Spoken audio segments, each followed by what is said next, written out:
दोस्तों हमारे चैनल दर्पण ज्ञान सागर में आप सभी का स्वागत है।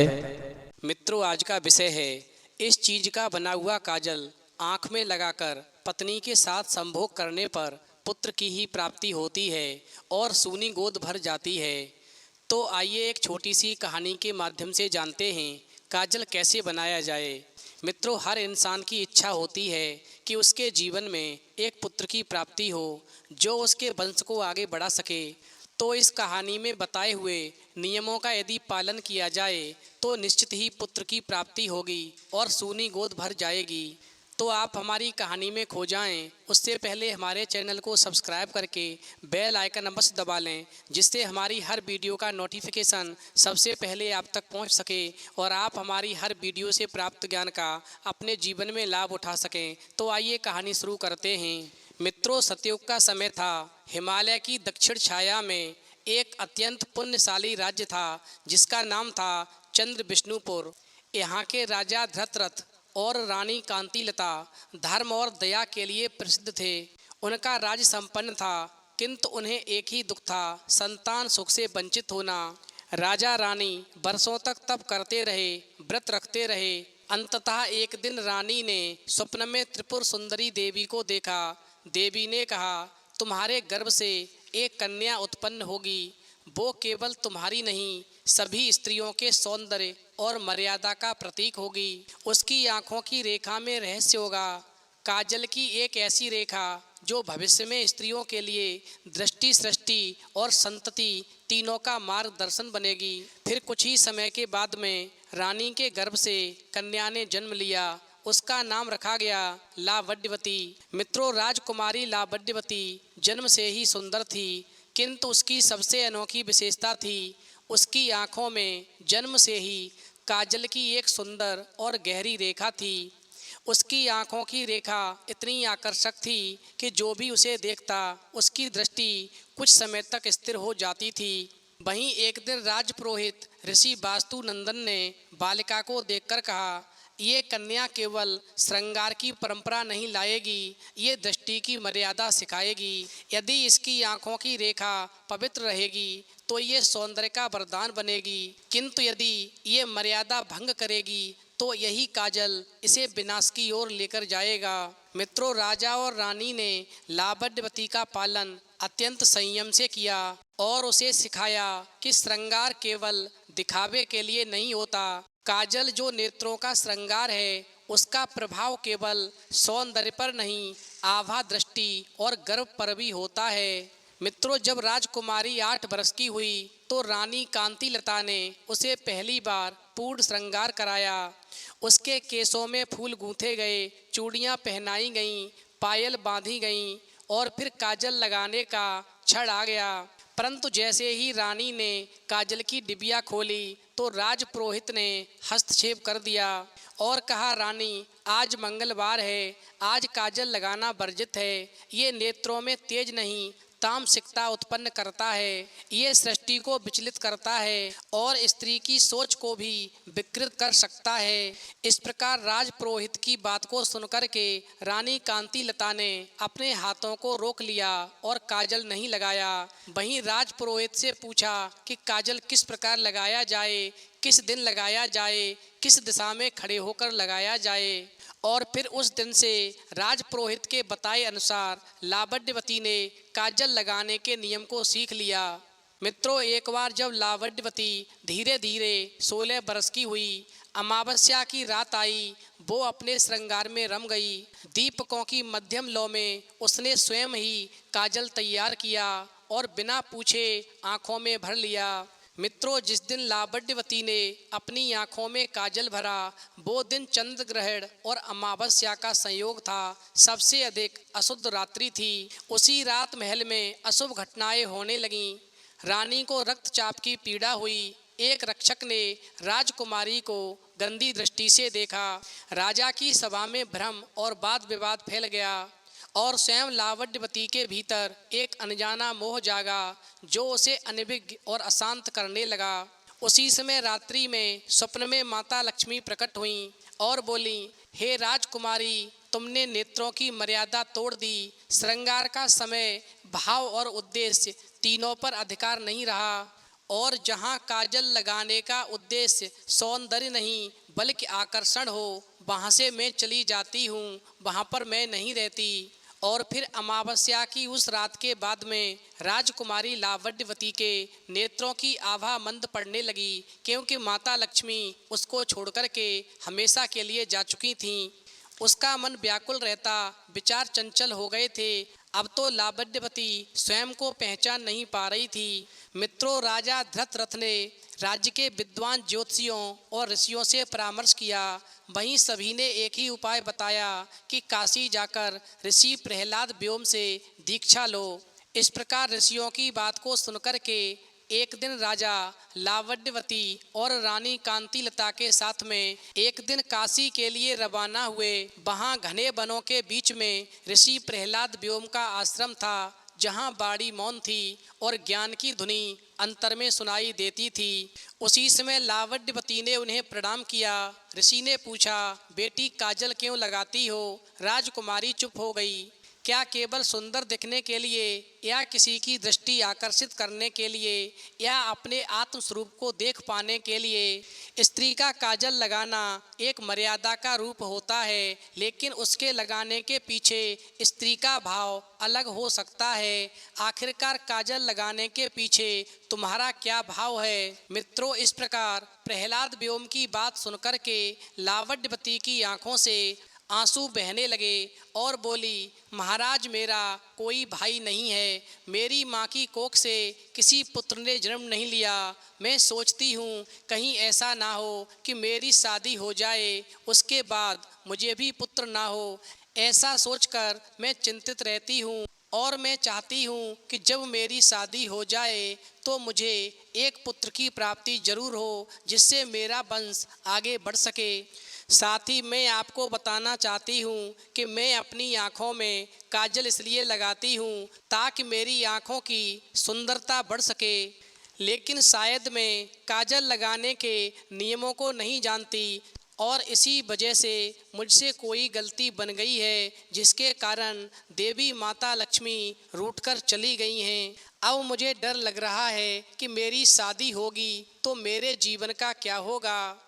वहीं ऋषि ने कहा, बेटा, स्त्री की आंखें केवल नेत्र नहीं हैं, ये द्वार हैं उस ऊर्जा के जो गर्भ का निर्माण करती हैं। जब नेत्रों में पवित्रता हो, संयम हो और उनके काजल की रेखा शुद्ध हो, तब गर्भ में आने वाली आत्मा भी तेजस्वी, धर्मनिष्ठ और संस्कारी होती है।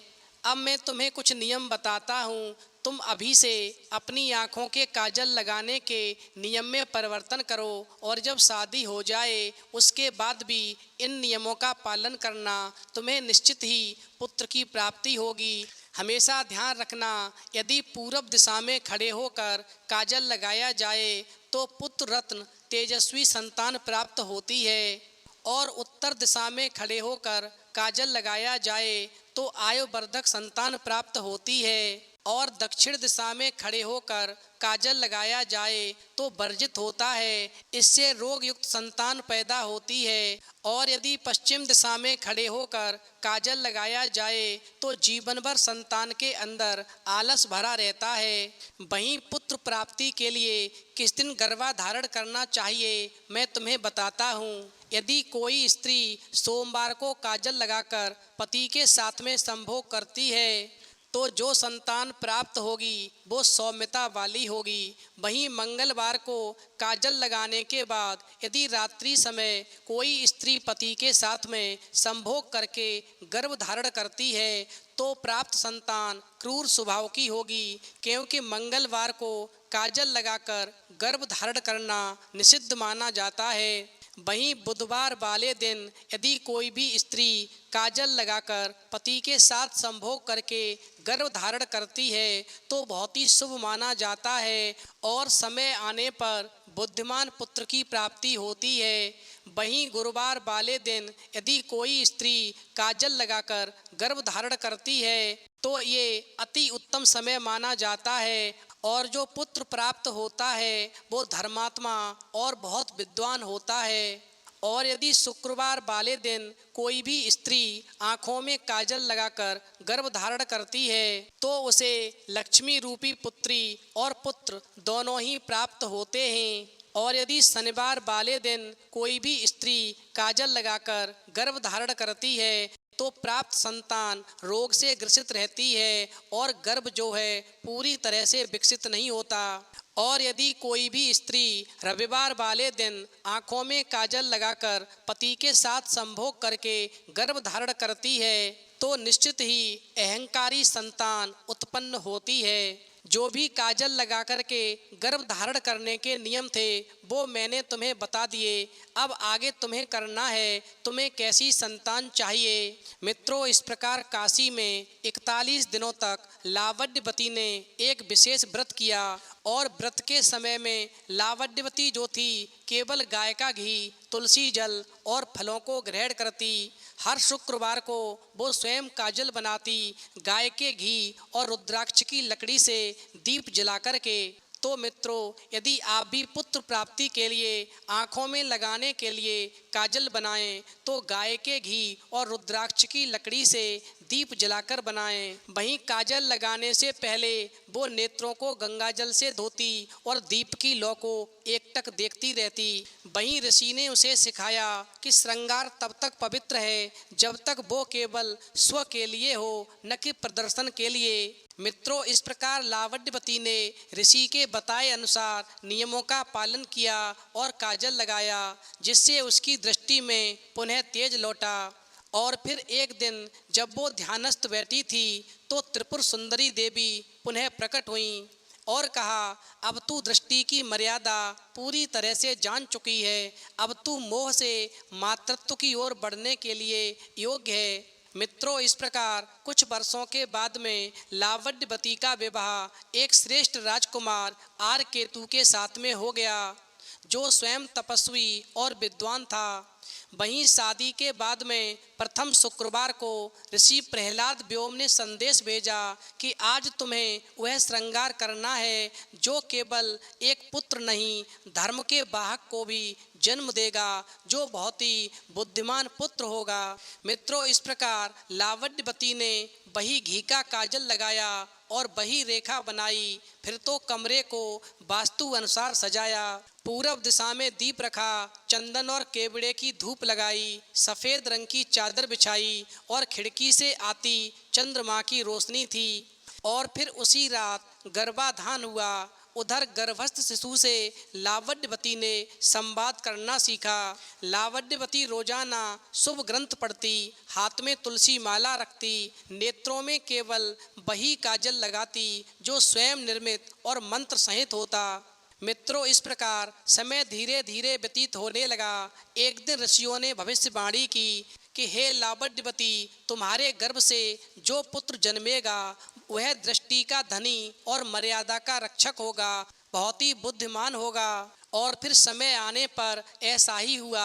एक सुंदर पुत्र को लावण्यवती ने जन्म दिया जो बहुत ही बुद्धिमान था। मित्रों, राजकुमारी लावण्यवती जो अब रानी बन चुकी थी, उसने हर नव विवाहिता को एक पुस्तक भेंट करना शुरू किया जिसका नाम था काजल की रेखा, स्त्री की दृष्टि से सृष्टि तक। उसमें लिखा था, श्रृंगार करो पर मर्यादा में, काजल लगाओ पर दिन देखकर, भाव देखकर, आंखें सजाओ पर नीयत साफ रखो, आकर्षक बनो पर आत्मा से, संतान चाहो पर गर्भ से पहले मन और दृष्टि को शुद्ध करो। अंत में माता लक्ष्मी प्रकट हुई और कहा, स्त्री की आंखों में ही उसका भाग्य लिखा होता है। यदि स्त्री काजल लगाकर उसे मात्र आकर्षण का केंद्र मानती है, उसका भाव अच्छा नहीं होता, उसके मन में चरित्रहीनता की बातें आती हैं, उसके मन में हमेशा यही रहता है कि मेरी आँखों को देख कर के लोग मोहित होंगे,